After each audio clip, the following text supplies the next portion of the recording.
Hi friends, welcome to my channel. இன்னைக்கு வீடியோவில் வயிற்றுப்புண் ஆற்றும் தேங்காய் பால் சாதம் தான் செய்கிறது தான் பார்க்க போகிறோம். இந்த தேங்காய் பால் சாதம் சின்னவங்கள்லேருந்து பெரியவங்க வர எல்லாருமே சாப்பிட்லாம். ரொம்ப டேஸ்டியான ஹெல்த்தியான ஃபுட் இது. வாங்க வீடியோக்குள்ளே போகலாம்.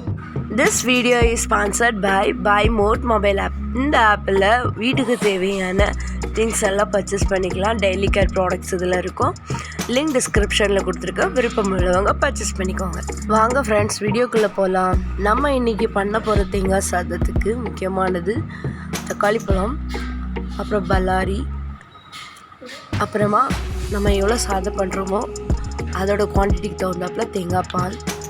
இப்போ பார்த்திங்கன்னா தக்காளி பல்லாரிங்கிறது ஆப்ஷனல் தான். 200 கிராம் அரிசிக்கு ஒரு தக்காளி பழம், ஒரு பல்லாரி சேர்த்துக்கலாம்.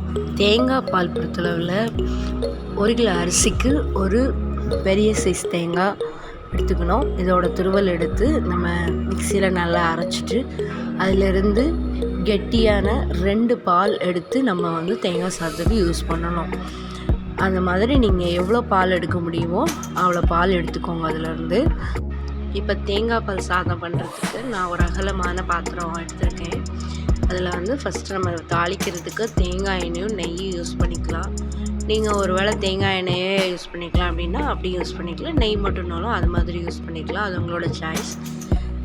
ஸோ அந்த தேங்காய் எண்ணெயும் நெய்யும் நான் சேர்த்து ஆட் பண்ணிவிட்டு அதை எண்ணெய் கொஞ்சம் நல்லா சூடானதும், ரொம்ப சூடாக இருக்கக்கூடாது, மீடியமாக சூடானதும் நம்ம எடுத்து வச்சுருக்கிற பட்டை, கிராம்பு, ஏலக்காய் இந்த மாதிரியான ஸ்பைசஸ் எல்லாத்தையும் போட்டு ஃபஸ்ட்டு தாளிச்சுக்கலாம். நம்ம பட்டையெல்லாம் போட்டு தாளித்ததுக்கப்புறம் வெங்காயம் வெட்டி வச்சுருந்தோம் இல்லையா, அதை எடுத்து இதில் சேர்த்து அதை நல்லா வதக்கணும். வெங்காயம் கோல்டன் ப்ரௌன் கலர் ஆகிறதுக்கு ஸ்டார்ட் ஆகும்போதே நம்ம தக்காளியை சேர்த்துடலாம். இப்போ இந்த மாதிரி நான் காமிச்சிருக்கிற மாதிரி இருந்தாலே போதுமானது. நம்ம இதுலேயே நம்ம தக்காளி பழத்தை சேர்த்துக்கலாம். இப்போ நான் சாதத்துக்கு தேவையான அளவுக்கு தக்காளி பழமும் காரத்துக்கு மிளகாயும் வெட்டி வச்சுருந்தேன். அது ரெண்டையுமே நான் இதில் சேர்த்துருக்கேன். இப்போ இதையும் நம்ம அந்த வெங்காயத்தோடு சேர்த்து வதக்கிக்கிறோம். ரொம்ப வதக்கணும் அப்படி அந்த மாதிரி இல்லை, ஓரளவு வதக்கினாலே போதுமானதாக இருக்கும். இப்போ தக்காளியும் மிளகாவும் நம்ம சேர்த்தது வதங்கிடுச்சு. இந்த அளவுக்கு வதங்கினா போதும். ரெண்டும் இந்த மாதிரி நல்லா வதங்கினதுக்கப்புறம் நம்ம இஞ்சி பூண்டு பேஸ்ட்டு சேர்த்துடலாம். நீங்கள் வீட்டில் அரைச்ச இஞ்சி பூண்டு பேஸ்ட்டு சேர்க்குறது ரொம்ப ஹெல்த்தியாக இருக்கும். ஸோ அது நீங்கள் எவ்வளோ சாதம் போடுறீங்களோ அது தகுந்தாப்பில் இஞ்சி பூண்டு பேஸ்ட்டு கொஞ்சம் ஜாஸ்தியாகவே சேர்த்துக்கோங்க. இஞ்சி பூண்டு பேஸ்ட்டு பச்சை வாசனை போகிற அளவுக்கு நல்லா வதக்கிக்கணும். இப்போது நம்ம போட்ட இஞ்சி பூண்டு பேஸ்ட்டு நல்லா வதங்கிடுச்சு.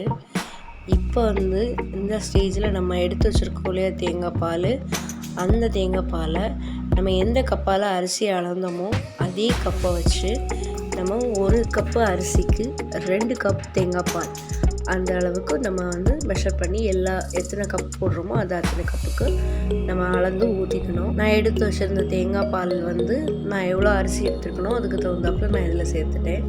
ஒருவேளை உங்களுக்கு தேங்காய் பால் கம்மியாக இருக்கிற மாதிரி இருந்துச்சு அப்படின்னு சொன்னால் நீங்கள் சாதாரண பச்சை தண்ணி கூட அதில் சேர்த்துக்கலாம்.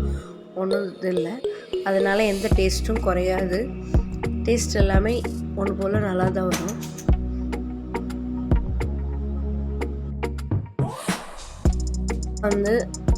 இப்போ நம்ம சாதத்துக்கு தேவையான அளவுக்கு தேங்காய் பால் சேர்த்துட்டோம். இப்போ இந்த தேங்காய் பால் கூடவே நம்ம கொஞ்சம் ஃப்ரெஷ் தேங்காய் எடுத்துகிட்டு அது கூட பெருஞ்சீரகம், கசகசா, பட்டை, கிராம்பு இந்த மாதிரி கொஞ்சம் மசாலாஸ் இந்த தேங்காவோட சேர்த்து அரைச்சி நல்ல ஒரு ஃபைன் பேஸ்ட்டாக அரைச்சிட்டு அந்த பேஸ்ட்டை நம்ம இந்த பால்லையே மிக்ஸ் பண்ணிடணும். பால்லாம் கொதிச்சிடக்கூடாது. கொதிக்கிறதுக்கு முன்னாடியே இதை மிக்ஸ் பண்ணிடணும். இதை மிக்ஸ் பண்ணி விட்டுட்டு அதுக்கப்புறம் தான் நம்ம அரிசி சேர்க்க போகிறோம்.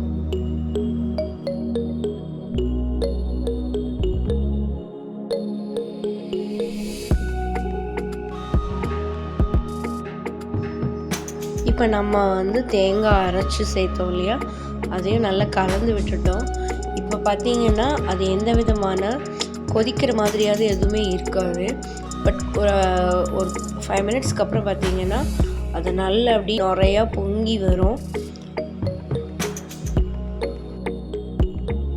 இப்போ வந்து நம்ம ஒரு மூடி போட்டு அதை மூடி அது சூடாகிறதுக்கு வெயிட் பண்ணலாம். இப்போ பார்த்திங்கன்னா அது நல்லா அந்த தேங்காய் பூவெல்லாம் போட்டது பார்த்திங்கன்னா நல்லா அந்த நுர மாதிரி வந்திருக்கு பார்த்திங்களா. அந்த மாதிரி ஸ்டேஜ்லேயே நம்ம அரிசியை போட்டுடணும். இது கொதிச்சிருச்சுன்னா அந்த பாலோட தன்மை வந்து மாறிடும்.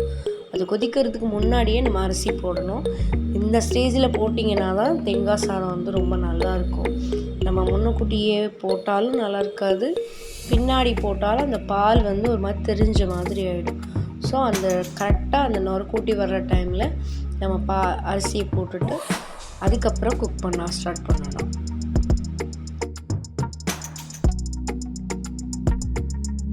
இப்போ பார்த்திங்கன்னா நம்ம அரிசி சேர்த்துட்டோம். அதை ஒரு தடவை மிக்ஸ் பண்ணி விட்டுக்கலாம். ஓயாமல் வந்து கிண்டிகிட்டே இருந்தோம் அப்படின்னா சாதம் நல்லா இருக்காது. ஸோ இப்போ அரிசியை சேர்த்த உடனே ஒரு தடவை பாலையும் அரிசியும் மிக்ஸ் பண்ணி விட்டுக்கலாம். இனி இது கொதித்து அரிசி வேக ஆரம்பித்ததுக்கப்புறம் தான் நம்ம இதில் உப்பு சேர்க்கணும்.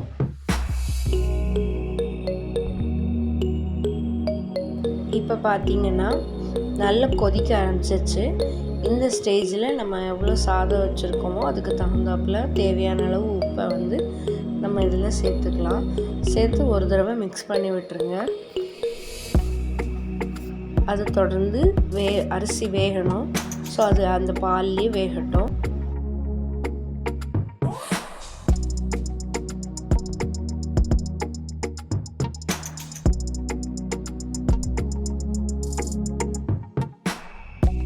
இப்போ பார்த்திங்கன்னா நம்ம வச்சுருந்த பாலும் சாதமும் ஈக்குவலாக ஆகிடுச்சு.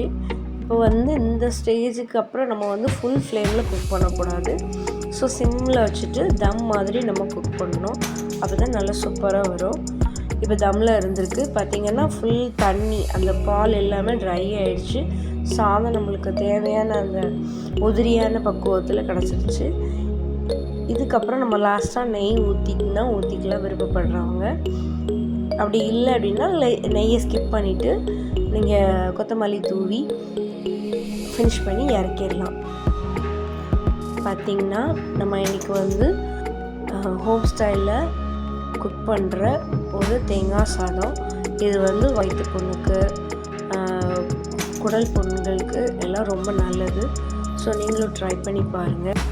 தேங்க்ஸ் ஃபார் வாட்சிங். உங்களுக்கு இந்த சேனல் பிடிச்சிருந்தா சப்ஸ்கிரைப் பண்ணுங்கள், லைக் பண்ணுங்கள், ஷேர் பண்ணுங்கள். இன்னொரு வீடியோவில் பார்க்கலாம். Bye friends.